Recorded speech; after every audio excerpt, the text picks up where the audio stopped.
ചിക്കാഗോയിലെ 2000ങ്ങളുടെ തുടക്കത്തിലേക്കാണ് ഞങ്ങളുടെ കഥ നിങ്ങളെ കൂട്ടിക്കൊണ്ടു പോകുന്നത്. 3 വർഷത്തിനുള്ളിൽ വളരെ യങ്ങായിട്ടുള്ള സ്ത്രീകൾ അപ്രത്യക്ഷമാകാൻ തുടങ്ങി. പോലീസുകാർ ഒരു തുമ്പും കിട്ടാതെ അമ്പരന്ന് നിന്ന ആ നഗരം ഭയത്തോടെ ജീവിച്ചിരുന്ന നേരം. 2002-നും 2005-നും ഇടയിൽ പ്രായമുള്ള 20-നും 30-നും ഇടയിൽ പ്രായമുള്ള 5 സ്ത്രീകൾ അവരുടെ സമീപ സ്ഥലങ്ങളിൽ നിന്ന് കാണാതാകുന്നു.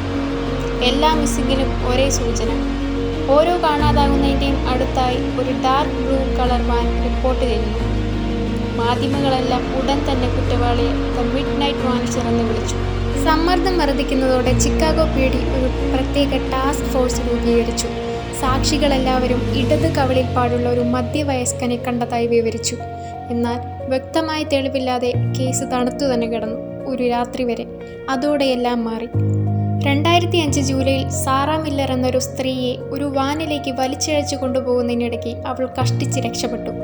അവളുടെ വിശദമായ വിവരണം പോലീസിന് ആവശ്യമായ നേതൃത്വം നൽകി. നിരീക്ഷണ ക്യാമറയുടെ സഹായത്തോടെ റിച്ചാർഡ് ലോസൺ എന്ന മെക്കാനിക്കിൻ്റെ വാൻ കണ്ടെത്തി. 2005 ഓഗസ്റ്റിന് റിച്ചാർഡ് ലോസനെ വർക്ക്ഷോപ്പിൽ വെച്ച് പോലീസ് അറസ്റ്റ് ചെയ്തു. തീവ്രമായ ചോദ്യം ചെയ്യലിൽ അയാൾ 5 സ്ത്രീകളെയും തട്ടിക്കൊണ്ടുപോയി കൊലപ്പെടുത്തിയതായി സമ്മതിച്ചു. അവൻ്റെ തട്ടിക്കൊണ്ടുപോകലിൻ്റെ പ്രേരണ എന്തെന്ന് വെച്ചാൽ നിയന്ത്രണത്തോടെയും ആധിപത്യത്തോടെയുമുള്ള അവൻ്റെ അഭിനിവേശം. അങ്ങനെ വിചാരണ വേളയിൽ പ്രോസിക്യൂഷൻ തെളിവുകൾ ഹാജരാക്കി ലോസൺ കുറ്റക്കാരനാണെന്ന് കണ്ടെത്തി. ജീവപര്യന്തം തടവിന് വിധിച്ചു. എന്നാൽ ഇതിൽ ഞെട്ടിക്കുന്ന ട്വിസ്റ്റ് എന്താണെന്ന് വെച്ചാൽ കസ്റ്റഡിയിലായിരിക്കെ മറ്റൊരു കൂട്ടാളി കൂടി ഉണ്ടെന്ന് അയാൾ വെളിപ്പെടുത്തി, ദ സെക്കൻഡ് മിഡ് നൈറ്റ് വാനിഷർ. പക്ഷേ അയാൾ ഇപ്പോഴും ഒളിവിലാണ്. ഇന്നും അയാൾ അജ്ഞാതനാണ്. ദ മിഡ് നൈറ്റ് വാനിഷർ എന്ന കേസ് യഥാർത്ഥ ജീവിതത്തിലെ ഭയാനതയ്ക്ക് നിഴലുകളിൽ എങ്ങനെ ഒളിഞ്ഞിരിക്കാമെന്നതിൻ്റെ ഹൃദ്യമായ ഓർമ്മപ്പെടുത്തലാണ്.